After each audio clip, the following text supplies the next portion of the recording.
Olá, boa tarde a todos que aqui estão conosco. Boa tarde, amigos da Rede Amigo Espírita, que está promovendo essa live do Seno, Centro Espírita, 9 de outubro, aqui de Moreno, em Pernambuco. É uma gratidão imensa de estar aqui com vocês, conduzindo essa live, que tem como tema hoje o convite de Jesus, esse convite que está sendo feito hoje para a gente, né? Mais uma vez, que é feito diariamente, na realidade, para todos nós, né? Que andamos cansados, sobrecarregados. O Cristo sempre diz, vinde a mim. E ensina como, né? Através do próprio Sermão do Monte, nas bem-aventuranças, ele diz aí como é possível fazer isso. Bom, eu vou fazer a descrição de imagem para os nossos amigos que fazem uso desse recurso e também, em seguida, a prece. Eu sou uma mulher branca, de cabelos louros, estou com o cabelo preso hoje, estou com uma blusa rosa, pink, e atrás de mim tem uma parede lilás com um pedaço de um quadro, né? Quero registrar aqui, agradecer a presença de Cidinha, boa tarde, querida. Alexandre, Cidinha está falando de Los Angeles, da Califórnia. Alexandre Amorim, o Centro Espírita 9 de outubro está aqui com a gente. Aldenora, um abraço para você. Simone, seja muito bem-vinda. Meu parceiro Rinaldo, gratidão, né, por todos que estão aqui conosco. Bom, vamos elevar nossos pensamentos ao nosso Mestre Jesus, ele que é o nosso guia, condutor de nossas vidas. Vamos pedir a ele nesse momento que nos envolva com seu amor, com seu carinho. Mestre amado, em teus braços, Senhor, nós colocamos as nossas aflições, as nossas dúvidas, os nossos medos, para que tu possas nos ajudar na caminhada. Que durante essa uma hora, tu possas nos inspirar aquelas melhores soluções para os encaminhamentos de nossas vidas, que possamos nos conectar a Ti, aos nossos anjos guardiões, nossos guias espirituais, para que possamos internalizar a Tua mensagem. Sê conosco, Senhor, agora e sempre. Mais algumas pessoas vão registrar aqui, né? A presença, Elisete, muito obrigada. José Almeida, Marinalva, Ouri, olha, Adilson.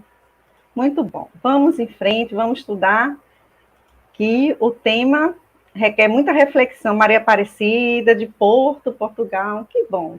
Vamos lá, gente. Vamos começar nossas reflexões da tarde, que estão baseadas no capítulo de Mateus 11, dos versículos 28 ao 30, que fala do descanso para a alma. E Jesus diz assim, vinde a mim todos os cansados e sobrecarregados, e eu vos darei descanso. Tomai sobre vós o meu jugo e aprendei de mim, porque sou manso e humilde de coração, e encontrareis descanso para as vossas almas, pois o meu jugo é suave e o meu fardo é leve. Né? Eu li a tradução de Haroldo Dutra Dias, do Novo Testamento, que também pode se encontrar em qualquer Bíblia, né? Então, cansados, a gente imagina logo que é de trabalho físico, mas são os cansados da alma, né? De sofrer, de aflição, de preocupação. E os oprimidos e os sobrecarregados é que estão sob uma pressão. Tamanha ela o peso que a gente não está mais suportando. É acima de nossas forças, sabendo que é dada a medida exata quando nós reencarnamos daquilo que a gente pode suportar. Mas nós, quando mergulhamos na carne, quando reencarnamos, nós titubeamos, né? Nos afastamos um pouquinho das companhias espirituais e ficamos mais à mercê, né? Então, nós temos aí Jesus fazendo esse convite, e ele é muito enfático quando ele diz eu vos darei. A gente observa que esse tipo de descanso, que é o descanso da alma, do espírito, da paz, só o Cristo pode dar. Nós não encontramos ele no mundo. Então, como sempre, Jesus está falando das coisas materiais, né? E ele diz: vinde a mim. Olha, o vinde a mim é um apelo dramático do amante ao amado. Ele diz: fica junto de mim, se une, né? Divide comigo. Então, ele está numa posição de caminhar junto. E fala a todos, não só aqueles que o seguem, não só aqueles que estão nos templos, não só aqueles que estão aparentemente numa vida tranquila, porque no mundo não há ainda vida tranquila. Mas quando ele diz todos, ele, numa fala inclusiva, ele está falando dos criminosos, dos ímpios, dos doentes, das prostitutas, como foi naquele tempo, e será sempre, porque a mensagem do Cristo, ela não tem validade, né? Então, somos todos nós que estamos passando por dores, cansados da luta do dia a dia, né? Vendo os sofrimentos, as misérias, tendo as decepções, tendo também as dores físicas, perda de entre queridos. Então, tudo isso é uma forma de cansaço e de nos sobrecarregar, né? E aí ele diz: eu vos darei esse descanso. Observem, ele não tira a prova. Não é essa a proposta do Cristo, porque é uma pedagogia aí. É como uma criança que a gente não pode ceder a um mau comportamento, mas podemos educar e podemos acompanhar, podemos amparar. Então, ele vai aliviar os nossos sofrimentos. Ele não promete em nenhum momento tirar uma prova nossa, tirar uma expiação, mas sim estar junto, fortalecer e nos mostrar mecanismos que estão à nossa disposição, recursos que estão à nossa disposição desde sempre, para que possamos passar de tal maneira que não sintamos tanto os impactos dessas provas, né? Ele diz também que aquele que nada espera de uma vida futura, ou seja, aquele que não observa os acontecimentos de um ponto de vista imortal, ou melhor, não só de uma encarnação, mas de várias que nós temos, não só de uma existência, mas da vida toda, se não enxergar dessa maneira, uma continuidade, sim, cairá num desespero, cairá numa revolta, numa rebeldia, numa falta de esperança, né?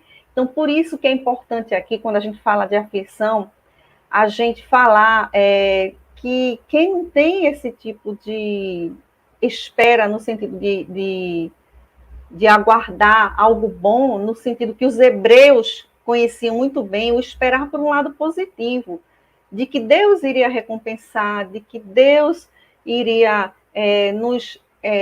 já que prometeu através de Jesus, cumprir a sua palavra, né? Eles entendiam de uma forma positiva, que é o que a gente entende hoje, que é o esperançar, o esperar fazendo algo, também não é só esperar sem nada fazer, né? Então, nós estamos aí entrando, nos referimos, que é muito importante para a aflição, as 3 virtudes fundamentais ou básicas que nossos amigos, nossos irmãos da Igreja Católica chamam de virtudes teologais. A fé, a esperança e a caridade, que é representada, inclusive, por uma âncora, né?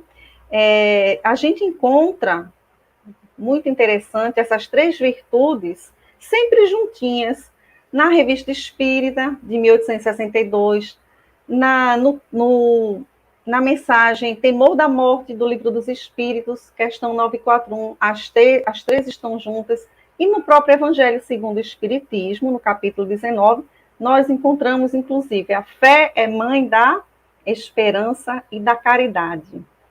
Dentre elas, Paulo de Tarso nos diz na carta aos Coríntios que a caridade, caritas ou amor, porque depende da tradução da Bíblia, vai estar amor e caridade, o que faz toda ação, porque todo sentido, porque o amor não é só um sentimento. O amor exige que a gente faça algo sobre, né? Que a gente não se omita. E a caridade é ele se movimentando, é o amor agindo, é o amor vivo, em movimento, né? Mas de onde que origina isso tudo? A esperança e a caridade? Da fé, que é justamente a certeza no futuro, que nós temos, né? A fé, que no hebraico quer dizer emuná. Emuná, na tradução, já quer dizer que é sentir e como se fosse um treinamento, a tradução. Então, assim, a fé também é você esperar em Deus, na certeza, sabendo que está fazendo, ou que fez tudo que estava ao seu alcance. A partir daí, a gente sabe que é com Deus. E aí nós estamos mais bem guardados ainda, né? Não é, Daniel? Boa tarde, com eflúvios fraternais. Muito obrigado, muito bom receber seus eflúvios direto de Goiânia, viu? Já tivemos juntos hoje de manhã, né? Mas vamos seguindo aqui. Então, nós encontramos o que precisamos, as virtudes teologais, e encontramos nas bem-aventuranças o roteiro, a maneira como nós devemos passar por essas aflições. Então, Jesus traz as bem-aventuranças, as condições necessárias e as consequências futuras para nós entendermos isso, né?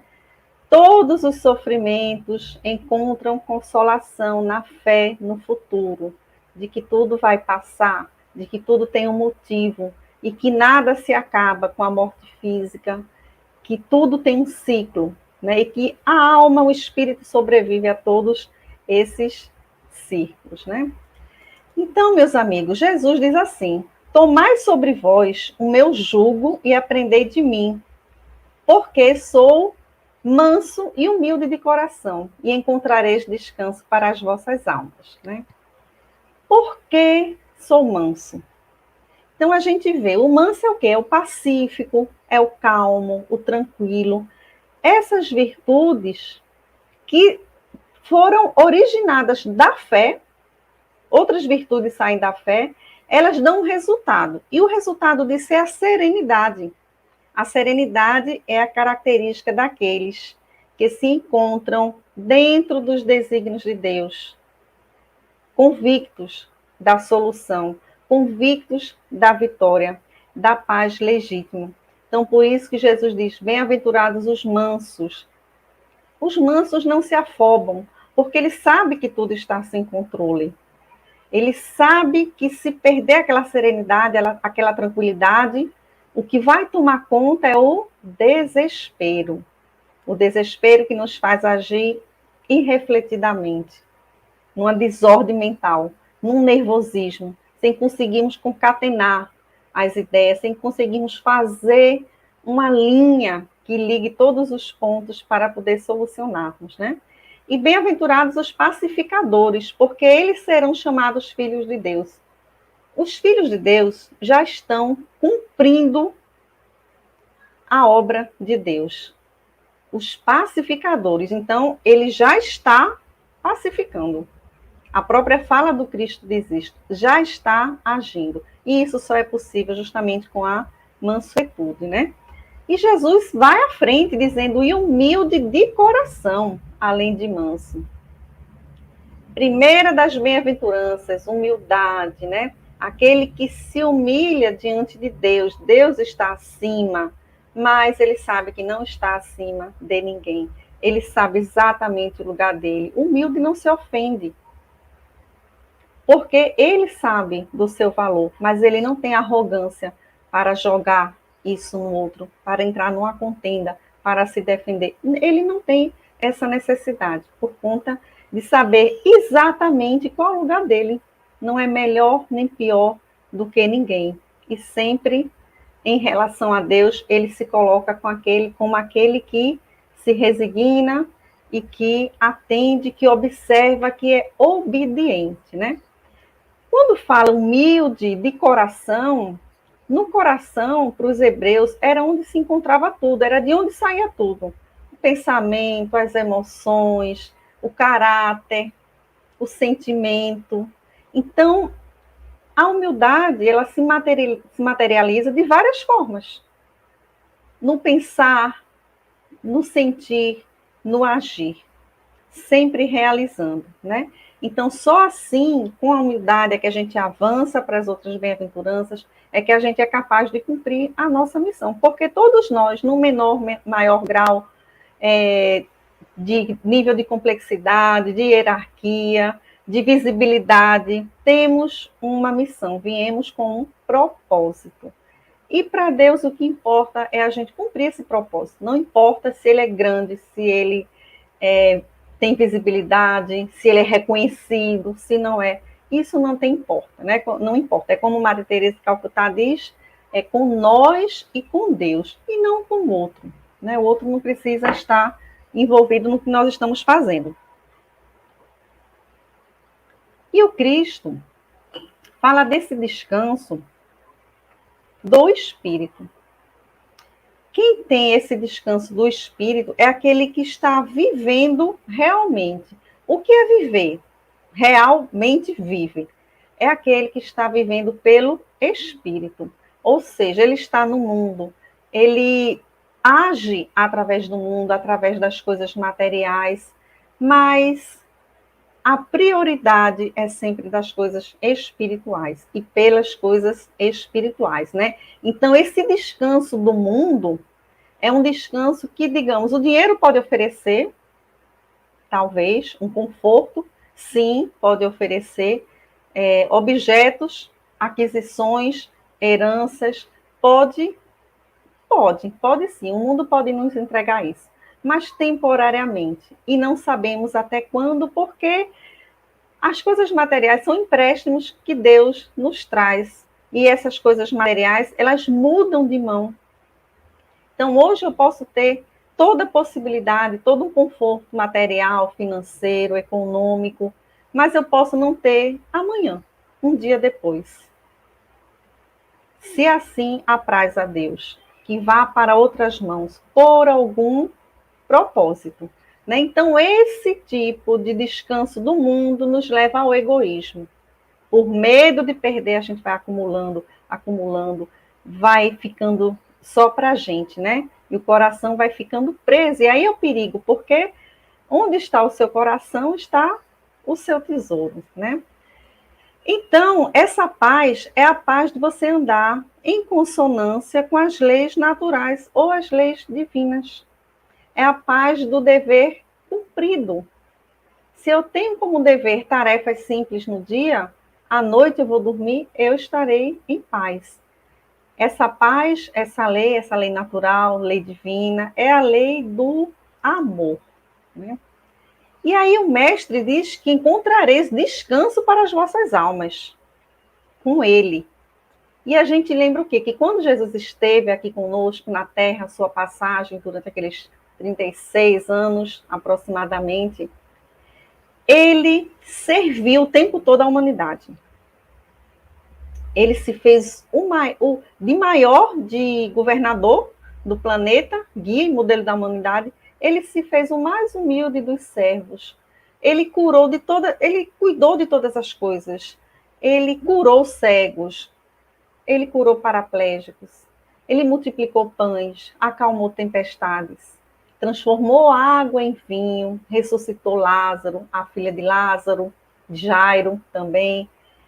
Mesmo nós sabendo que esses milagres que são contados na história, no Novo Testamento, no próprio Pentateuco kardeciano, traz as explicações de que, na realidade, são manipulações de fluidos ou foram mortes aparentes que não compreendíamos naquele momento, né? Que a ciência ainda, para algumas, nem tem resposta na realidade. Eram catalepsias também, letargias, né? Isso tudo está na Gênesis, para quem quiser se aprofundar sobre esses milagres, né? Por que Jesus é capaz desses milagres?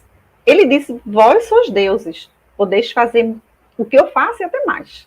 Ele nos diz isso, mas nós não estamos preparados ainda. Não temos uma maturidade espiritual, não dominamos todas as ciências. E Jesus já domina, né, como um espírito crístico que é. Então, a gente observa que esse serviço sempre teve como alvo uma bênção espiritual. Jamais Jesus operou uma cura só para aliviar o sofrimento físico. Sempre salientou as necessidades da alma. Quando ele perguntava, o que queres que eu faça? Já ali dando um poder para a pessoa. Né? Quando alguém está muito necessitado, eu digo, o que é que você quer? Eu estou incitando aquele outro a se mover, a falar, a ter uma dignidade recebendo aquela cura, aquele benefício, a participar, se sentir mais corajoso, com a autoestima mais elevada, né? Então, Jesus movia o emocional da pessoa. E depois ele dizia, a tua fé te salvou, ou te curou. Então, ele atribuía ao outro, ele se apagava. Ao outro era atribuída a cura. Ele disse tantas vezes, como a mulher com hemorragia, ele falou, a tua fé te salvou, né? Te curou. Vai e não pecas mais, né? Ainda dizia qual era, que caminho deveria seguir a partir dali. E a gente vê que alguns não seguiam esse aviso de Jesus e voltavam a ficar realmente com suas doenças, né? Fortaleza aqui, Carlos, né? O Rinaldo está dizendo, recomendação de Paulo ao seu filho adotivo, amando Timóteo, o exemplo no andar, falar e no proceder, muito bom, isso mesmo, né? Fernando Simões, Deus abençoe a todos, muito bom, boa tarde, né? Vamos seguindo aí, se quiserem fazer alguma pergunta, alguma intervenção, colocar alguma coisa, trazer, podem ir falando, que eu vou dando uma olhadinha no chat também, né? Então, da mesma forma, veja, esse foi um padrão que Jesus deu. A gente cura o físico, a gente precisa da medicina, mas a gênese de nossas enfermidades são o espírito. São consequências de equívocos dessa encarnação ou de outra, como nos dizem os espíritos, né? E ele fazia isso para demonstrar que Deus também cuida do homem, que nós temos valor, que nós somos filhos. Um pai não abandona o filho, né? Que a alma é imortal, que nada vai durar para sempre. Uma hora o sofrimento vai estagnar. Então, é essa mesma forma de raciocínio que nós precisamos ter em relação ao Cristo, né? Santo Agostinho, ele dizia o seguinte, que qualquer jugo que não altera para melhor as condições da alma, ou seja, o jugo é o quê? A lei. Para os rabinos, naquela época, o jugo era a lei. Então, não é jugo do Cristo, porque a lei do Cristo sempre vai nos beneficiar, sempre vai nos trazer a felicidade. Agora, nós estamos acostumados a uma felicidade imediata. E a felicidade do Cristo é uma felicidade que tem uma condição, né, que tem uma parte nossa a ser cumprida, mas ela é uma promessa e ela virá. Então, nem sempre, enquanto estamos encarnados, somos capazes de receber a bênção de uma cura, mas ela acontecerá, sim, em outro momento, né? Pois o meu jugo é suave, Jesus diz. Então, fala assim, suave o quê? Como uma pluma, né? Como uma ave. Assim é o suave de Jesus, do jugo dele, de suas leis, de seus mandamentos. Eles podem ser, sim, difíceis. Não estamos dizendo que é fácil. Tanto que a gente tenta, às vezes, por várias encarnações, carregamos as mesmas características negativas, que ainda não conseguimos nos livrar, resolver. São difíceis, mas não são dolorosos. Por exemplo, Jesus falando naquela época, voltando para lá, 2000 anos atrás, como os dos fariseus. Aqueles que interpretavam a lei a ponto de ter a Torá escrita e a Torá oral, liam, conheciam, interpretavam da maneira que era mais conveniente a eles, colocando, às vezes, julgo muito pesado, além do que estava na lei escrita, para aquele povo que era analfabeto, quase 95%. Além de que os fariseus, muito conhecidos por conhecerem a lei, mas não cumprirem. Colocarem para o outro cumprir, e cobravam com rigor do outro, né? Quando a gente vai para o simbolismo do Evangelho, do Novo Testamento, o jugo era o quê? Era aquela barra de madeira que se colocava em cima de dois bois, né? Aqueles dois bois, eles ficavam presos por aquela madeira. As cabeças deles passavam por dois buraquinhos, né? E a madeira ficava assim. E é uma coisa interessante nessa simbologia, porque observem, nós nos comprometemos com as leis de Deus quando não respeitamos o outro, quando não amamos o outro, quando afrontamos o nosso irmão. E esse jugo que é colocado nos dois bois prende ambos. Um não consegue andar sem o outro. E assim é quando a gente também alimenta no coração da gente ódio, raiva, ressentimento, mágoa. Nós estamos colados com o outro, presos, algemados. Enquanto não resolvermos a questão, enquanto não nos perdoarmos, vamos continuar sob esse jugo juntos. Né? Isso é uma leitura interessante de se fazer. Né? Agora, outra coisa também era que esse jugo não era um jugo que era só para os animais. Os homens também carregavam esse jugo. Naquela época, qual era o jugo? Quem carregava? Os escravos. Então, o jugo era um sinal de exercício de escravidão. Né? Eles transportavam cargas equilibradas. E aí, por isso que o jugo fazia com que eles juntos também caminhassem. Né? Então, o escravo estava sob a tirania estrangeira de Roma. Da mesma forma, a mesma lógica. Né? Maria. É difícil porque nós ainda queremos tudo de acordo com a nossa vontade, na nossa hora, e não com a vontade do Pai. É, exatamente. Isso faz toda a diferença, Maria, porque Jesus o tempo todo fez a vontade do Pai. Você adiantou, eu ia falar sobre isso aqui, inclusive, porque, veja, ele foi tão humilde, ele foi tão cumpridor da lei, que ele vivia alinhado, né, com o Pai, com o desejo do Pai, em cumprir, em comunhão, a ponto dele dizer que ele e o Pai eram só um, né? Essa comunhão, exatamente. Então, ele também diz que o meu fardo é leve. O que é o fardo? É a carga, o peso, né? O fardo.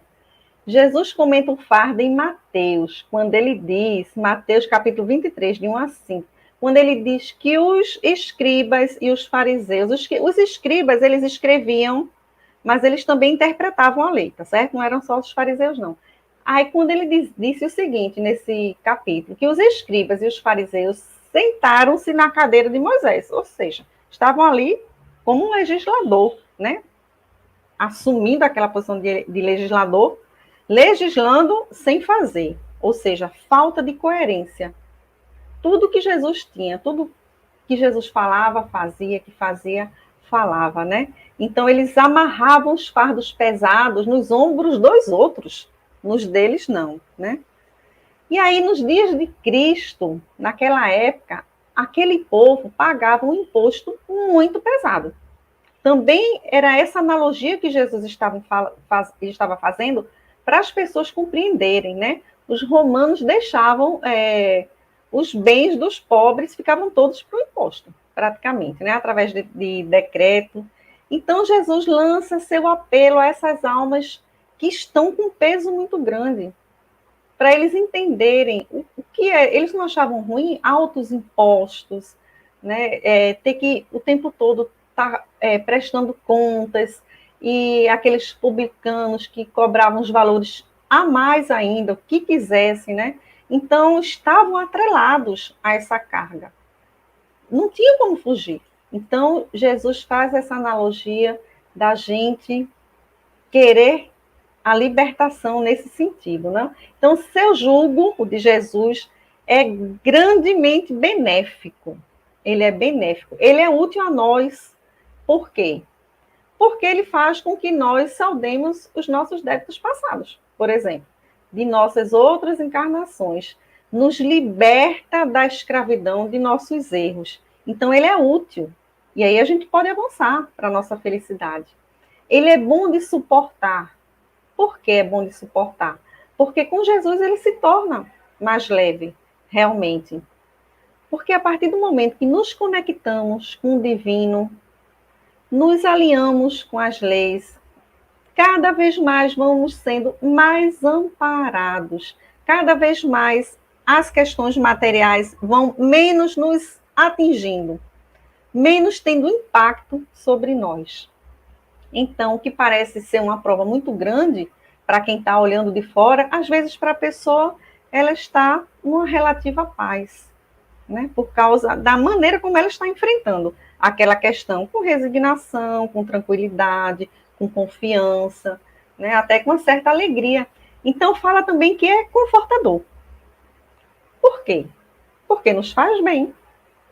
E faz bem a quem está perto da gente. E porque nos faz bons espíritos, melhores, né? Saímos melhores de uma prova. Val Saraiva, quão penetrante é essa palavra, preenche minha alma. Alguma palavrinha aqui que a gente usou, né, que ela achou interessante. Que bom, obrigada, viu, Val, por participar. E o fardo que nos impõe, o peso, é leve e é fácil de transportar. Por quê? Porque o amor vai cobrir uma multidão de pecados, como diz Jesus, ao ponto de nos alegrarmos, vislumbrando a consequência, a felicidade mais na frente. É assim que nós sentimos quando estamos próximos no pagamento de uma dívida, de uma prestação, o alívio, e a gente paga com vontade, porque está pagando algo justo, está pagando algo que a gente está usufruindo, que está sendo útil para nós, para a nossa família, né? Então, a questão do dever cumprido, a consciência limpa, a certeza nessa recompensa, né, nos inunda de uma felicidade relativa no próprio mundo, mesmo enquanto estamos passando pelas adversidades, né? E o jugo suave, sublime do amor a Ele, a Deus, em nós, é o fardo leve, né, compensador. Lá no livro, tem uma perguntinha aqui, Cris. Quando o fardo está muito pesado, agradecer ou lamentar? Lamentar nunca. Nunca lamentar, porque a gente se conecta com energias que vão nos sugar mais ainda, nossas forças, né? Mas quando a gente, Paulo já dizia, em tudo dai graças. Porque tudo que vem de Deus é para o nosso bem e ele sabe muito melhor do que nós. Os planos de Deus são melhores do que os nossos, né? Então, quando a gente agradece uma dificuldade, a gente está dizendo assim para o mundo: olha, eu estou te agradecendo. E aí ele vai retribuir. O universo vai retribuir. Deus vai retribuir. Jesus. É um ciclo, a gratidão. Quanto mais eu sou grata, mais eu recebo, e mais ainda eu tenho esse sentimento de gratidão. A gratidão me coloca num nível de vibração que eu fico em equilíbrio, eu fico em felicidade, eu fico conectada. Quando eu estou nesse estado, as dores me parecem menores, as circunstâncias me parecem mais fáceis, porque eu estou me elevando, eu estou numa frequência elevada de sentimento e em companhia de espíritos que também são mais evoluídos, interessados na minha felicidade. E porque também o quê? Nós sabemos que tudo que nos acontece é porque nós precisamos para saldar débitos ou para o nosso aprendizado. Então, mesmo quando acontece algo que parece ser ruim, aquilo ali vai ter uma consequência boa. É só a gente esperar, né? É só a gente ter tranquilidade. Rosana, boa tarde, Montes Claros. Sempre uma alegria estar com você, Rosana. Que bom. Eu queria trazer aqui o livro Consolador, que diz assim: no centro das três revelações encontra-se Jesus Cristo. Por quê? Porque nós estamos falando de amor, né? É que, com amor, a lei manifesta-se na terra em todo o seu esplendor. A justiça e a verdade, ou seja, a justiça, a lei mosaica, né? E a verdade, o espiritismo, nada mais são do que instrumentos divinos de exteriorização. Então, aqui está dizendo o seguinte, que o amor está em todas as leis, permeando. E que tudo que eu fizer, onde eu coloque o amor, por mais simples que seja, por mais difícil que seja, eu estou cumprindo a lei. E esse amor está me amparando, né? O Huberto Holden, gente, ele diz o seguinte, que é um historiador, né? Eu fico dando uma olhadinha para ver se tem comentários. Leonali. Às vezes o fardo dura meses, anos, se arrasta por muito tempo. Como superar as dificuldades? Parece que não tem saída. Claudicéia Cabedelo, obrigada pelas palavras consoladoras. Ai, Leonali, tudo bom?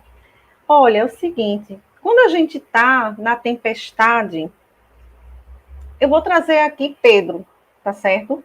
Quando estava naquela tempestade, olha só como a gente se comporta, como nós somos tão Pedro, né? Jesus vem sobre as águas e Pedro duvida. Ele não reconhece Jesus, porque Jesus se manifesta através também de outras pessoas. Às vezes Jesus nos manda o socorro através de um amigo, de um familiar, de um desconhecido, inclusive, através de uma situação. Eu vou explicar como. Então, Pedro não reconhece Jesus, mas ele tem atitude, ele tem iniciativa, é isso que a gente tem, a gente não pode ficar parado, por isso que a fé é uma ação. Emuná, em hebraico, é uma ação também.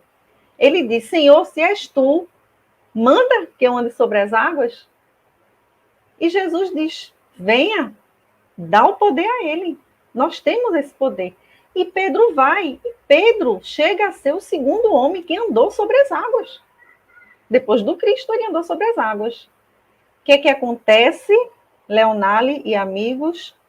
Pedro tira o olho de Jesus, começa a perceber, tira o foco de Jesus, começa a perceber a onda alta, o vento, o céu escuro.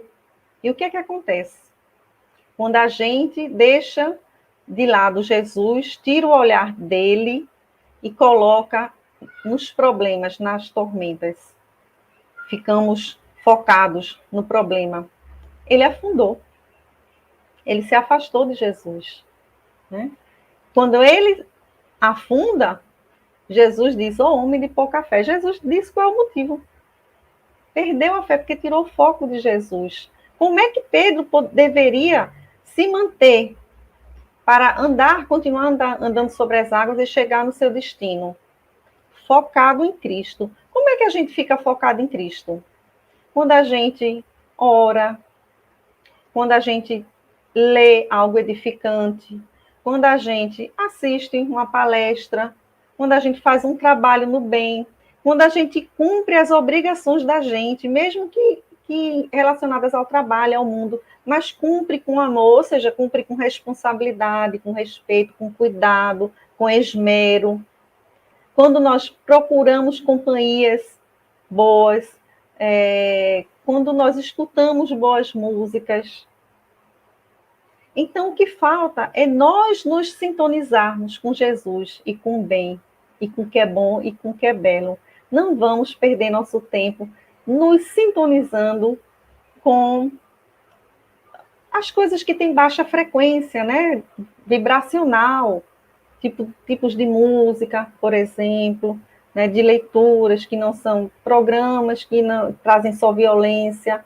A Joana de Ângeles chega a nos dizer que no dia do Evangelho do Lar, fazendo o Evangelho, eu já tinha esquecido, fazendo o Evangelho do Lar, a gente tem que trazer Jesus para a convivência da gente. Se a gente quer usufruir da companhia dele, da tranquilidade e da paz dele. Né? Então, Joana diz até o seguinte, quando a gente faz o Evangelho no Lar, a gente não devia nem sair de casa para ficar aproveitando esses frutos salutares. Porque quando a gente está nessas atividades, o que acontece? A espiritualidade amiga encontra na gente uma ambiência favorável para nos inspirar, para nos dar passe, para nos orientar, para nos amparar, nos acalmar. Não é isso? Tico e Teco, boa tarde. As tábuas da lei, os 10 mandamentos, são de Moisés ou de Deus? Ótima pergunta. Os 10 mandamentos são de Deus, imutáveis. Eles estão até hoje. Se a gente abrir o Livro dos Espíritos, terceira parte, Leis Morais, lá estão os 10 mandamentos. E a mensagem no Consolador, uma resposta no Consolador de Emmanuel, dizendo que nós poderíamos hoje só seguir os 10 mandamentos, que nós estaríamos no caminho certo. Agora, não confundir os 10 mandamentos com a lei cível de Moisés, porque junto na Torá, está tudo junto na Torá, os 10 mandamentos e as 613 leis cíveis de Moisés, aquelas que lavaram a mão, aquelas outras que dizem respeito ao mundo, né? Os 10 mandamentos, de uma maneira bem sucinta, são aqueles que a gente conhece, né? Não matarás, amar a Deus sobre todas as coisas, não adulterar, né? Então, a gente amplia essa interpretação dos 10 mandamentos com a doutrina espírita, que a doutrina espírita é que é a responsável por trazer justamente os esclarecimentos das leis de Deus, né? Desvendar os mistérios, trazer a questão da imortalidade, da reencarnação, da comunicabilidade com os espíritos, que isso é que nos faz compreender melhor a mensagem do Cristo, que a gente não podia compreender naquele momento, tá bom? Tic-tac eu sempre vejo nas lives com a gente também. Então, gente, ele faz assim o seguinte, o Bert Roda, ele faz uma reflexão. Mas como podem todos os homens ir ter com Cristo, se esse Cristo se retirou da terra há quase 2 milênios? Onde está Jesus? E aí eu faço uma reflexão que eu adoro fazer, que eu prometi a mim fazer até chegar 25 de dezembro de 2022. Porque depois que passa o Natal, a gente esquece de Jesus. De uma maneira geral, uma semana depois, nós já esquecemos de Jesus. Já estamos preocupados com o Réveillon, porque o Réveillon é a festa, né? Então, a resposta para Roden, e que ele traz, é que Jesus sempre esteve onde ele está conosco. Ele disse, estarei convosco até o final dos erros. Agora, nós não nos conectamos. Toda vez que nós não cumprimos a lei de Deus, nós mais nos afastamos da lei de Deus, das leis naturais, da lei de amor, que sobrepõe a lei da justiça, inclusive, a gente afasta cada vez mais a nossa felicidade. Se a felicidade estava aqui na minha porta, ela vai fugindo, ela vai indo embora. Quanto mais distante da lei, mais distante da felicidade, tá certo? Olha, a Flor, que nome bonito, Flor. A Flor está dizendo, o som da natureza nos eleva. Boa tarde. Olha aí, ir para a natureza, contato com a natureza, contato com os animais, desenvolve na gente afetividade, senso de responsabilidade, né? Tic-teco, é verdade, não devemos confundi-las. Isso. Daniel, ser manso e humilde de coração, conforme Jesus, é uma condição no alívio do cansaço e opressão, encontrando o fardo suave e o jugo leve. Sim, exatamente, né, Daniel? Porque primeiro, né, Daniel, a gente sabe que a humildade é condição sine qua non para qualquer movimento, para a gente adquirir qualquer outra virtude. Porque a humildade é de humus, terra, é a base. A humildade é você receber, é você ser dócil. Né? Quando eu não tenho a humildade, eu sou arrogante, eu não aceito o que o outro fala, eu não me predisponho a refletir sobre o que o outro está trazendo. Né? Eu sou orgulhoso, sou só eu sou o certo. Então, com certeza. E o manso, os pacíficos, exatamente. Esses pacíficos, eles evitam muita contenda, evitam muito problema, porque eles não entram em confusão, e onde eles estão, que acontecem essas contendas, eles tentam apaziguar. Então, eles evitam muitos problemas. O jugo fica leve, ele não se envolve, né, nas contendas também, então ele se livra de ter problemas, discussões que se agravem. Né? Então, isso tudo vai trazendo o jugo mais leve, né? Tudo vai acontecendo com a gente, fica mais leve. E Patrícia de Roios, nossa querida amiga da Flórida, né? Que estuda conosco. Boa tarde a todos, companheiros. Boa tarde, querida Cris. Gratidão, Seno, por essas oportunidades de refletir, iluminar nossos corações. Abraços. Obrigada, Patrícia. Vai participando aí, né? Então, a proposta, gente, onde ele está? Onde Jesus está? Ele está conosco. Né? Tem aquela figura da pegada na areia, que no auge do desespero, que ele só vê as 2 pegadas, olha como nós somos. Só vi 2 pegadas, o Senhor me abandonou. Ó, centrado só na gente. Era justamente quando Jesus estava carregando ele. E é o seguinte, quem está mais próximo de Deus? são aqueles que sofrem. Então, parece algo contraditório, mas eu estou sofrendo, por isso que diz que os que sofrem são os eleitos, os aflitos são os eleitos de Deus, porque Deus não abandona, Jesus não abandona.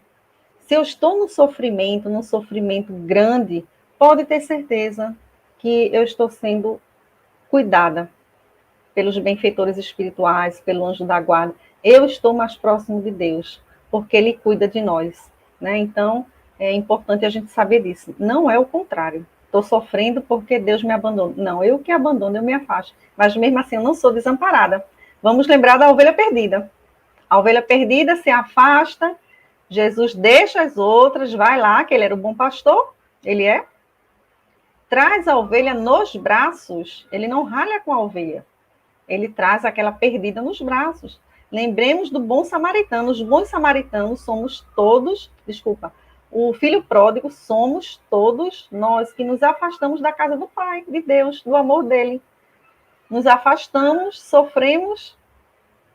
Quando voltamos, porque a gente volta algum dia, né? Pelo bem ou pelo mal, mais cedo ou mais tarde, a gente volta, porque a gente não suporta. A gente foi feito para o amor.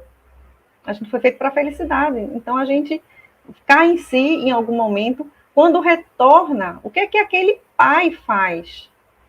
Que para ele era uma humilhação naquele tempo, para os judeus.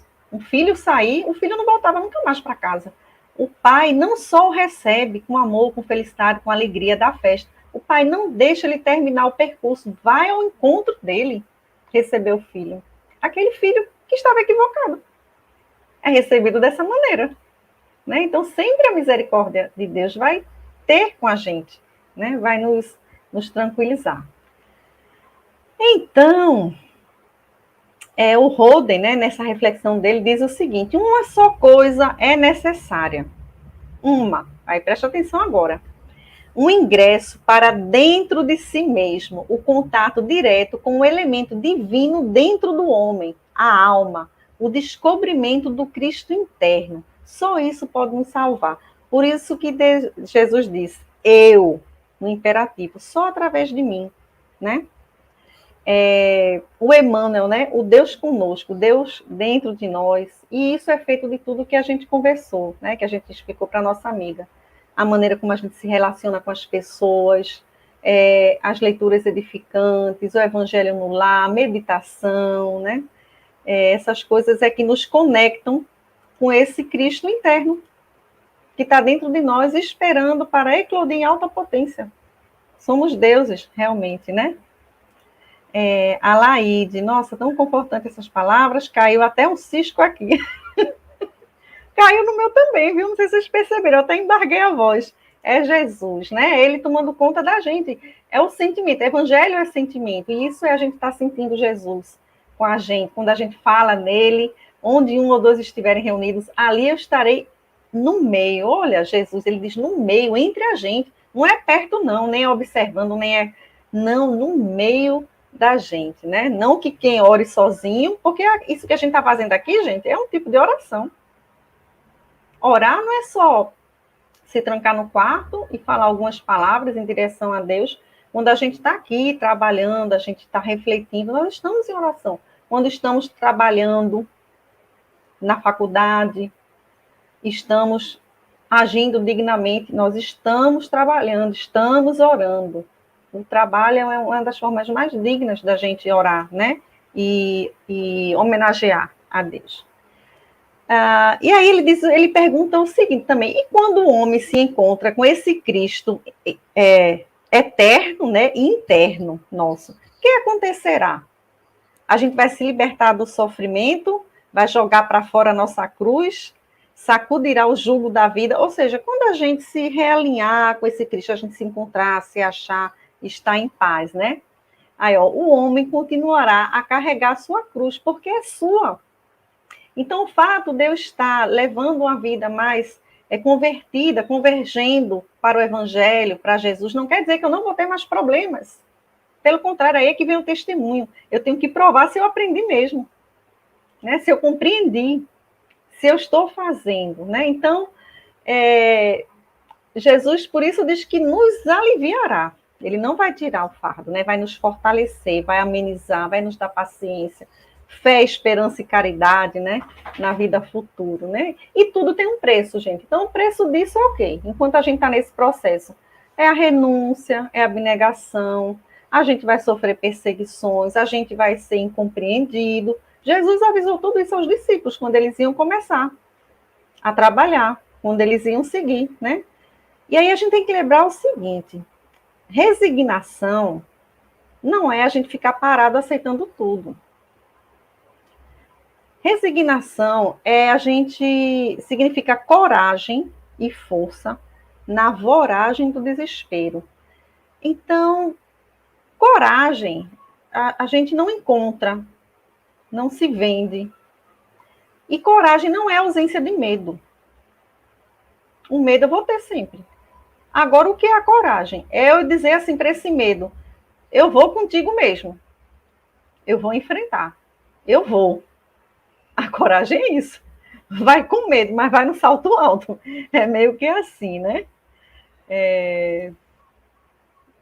Val, seu campo está muito iluminado, Cris. Glórias ao nosso Criador. Oh, que coisa linda. Amém, né? Daniel, boa tarde, querida Patrícia. Estamos todos irmanados nessa confraternização da compreensão ao Evangelho com a Cris.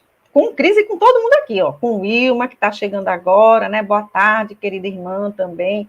Pessoal do centro, está todo mundo junto aqui. Vamos indo, porque a gente só avança junto mesmo, se ajudando, tá certo? E aí o Berto Roden, ele faz outra reflexão também, que, gente, o problema não está em atravessar esse deserto, essa escravidão, e ir para a terra prometida. O problema não é isso, né? Essa não é a questão, aquela terra feliz, a felicidade. Porque ambos estão dentro do coração. A escravidão, o nosso inferno, o nosso céu está dentro do coração. Não é isso? Onde for, vai junto com a gente. Mas a questão é a gente descobrir como chegar à felicidade, a Canaã, mesmo passando pelo deserto. Quem descobriu isso, descobriu realmente o Cristo dentro de si. Então, eu vou passar por essa questão. Mas como eu vou passar? Né? Tico e Teco aqui. Os representantes de Jesus estão entre todos nós, como se fosse o próprio Cristo, né? Nós somos Cristos. Todos nós, em potencial. Os seus discípulos, hoje, somos nós.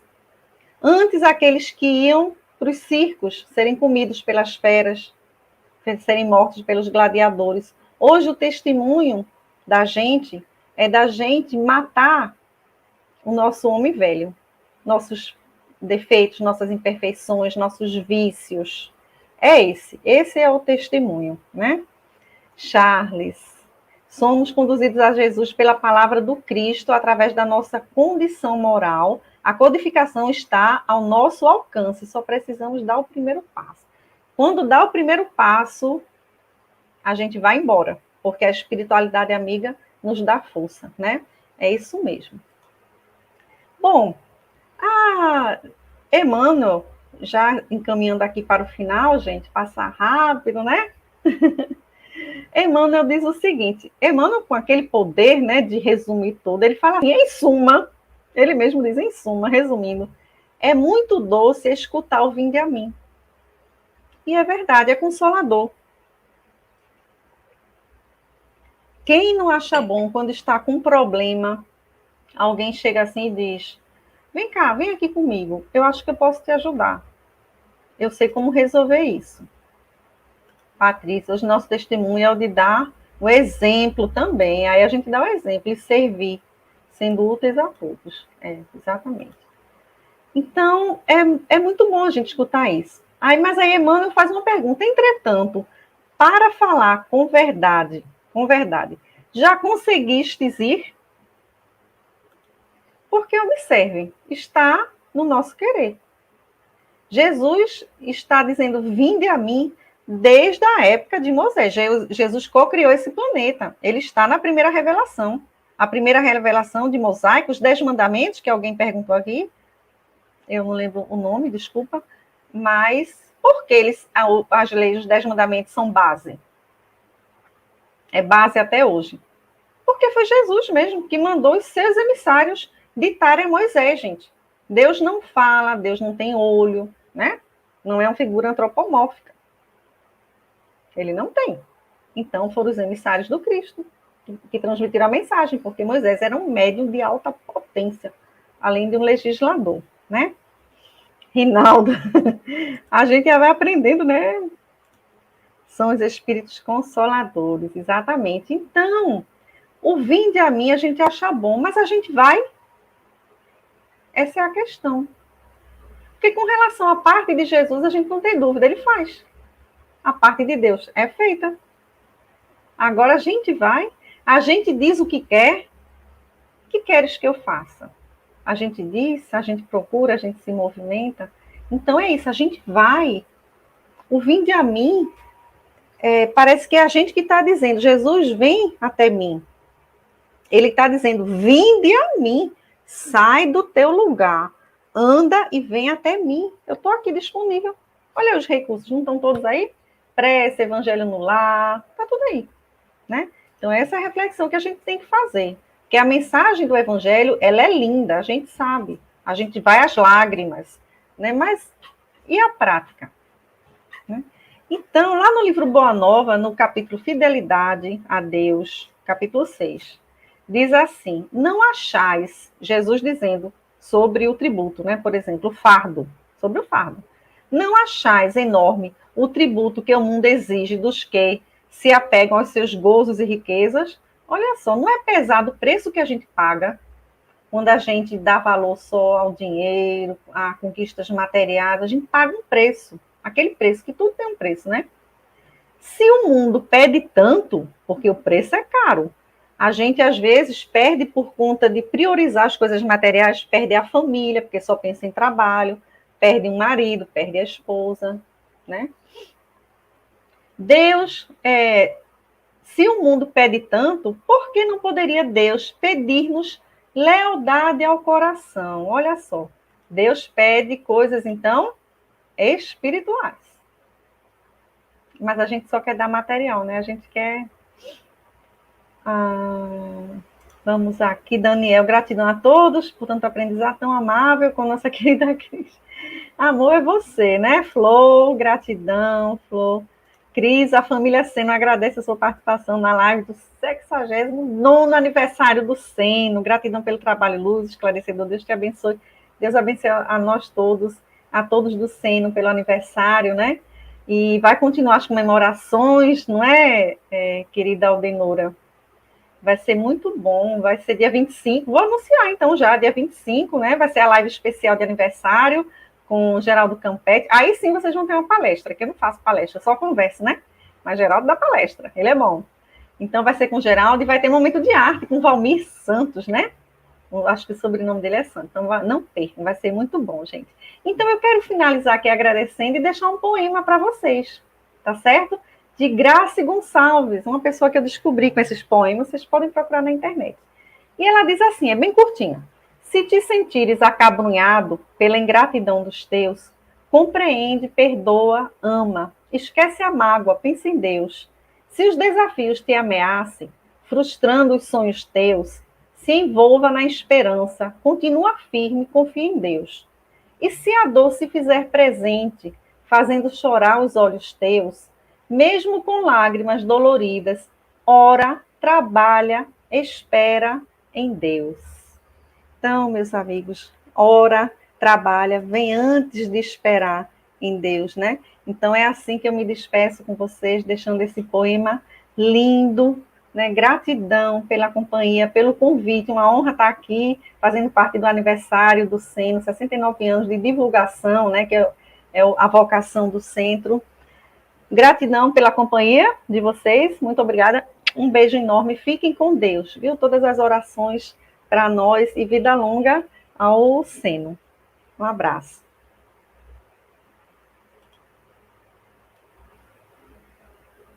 Um milhão de amigos. É o que a Rede Amigo Espírita deseja conquistar em seu canal no YouTube. E você, amigo espírita, pode ajudar. Convide 5 amigos para se inscreverem em nosso canal e ligarem o sino de alerta. Além de atingir a meta de 1 milhão de amigos, todos serão sempre avisados de novos vídeos e transmissões ao vivo no YouTube. Acesse agora raitv.com.br. Rede Amigo Espírita, divulgando, instruindo e unificando.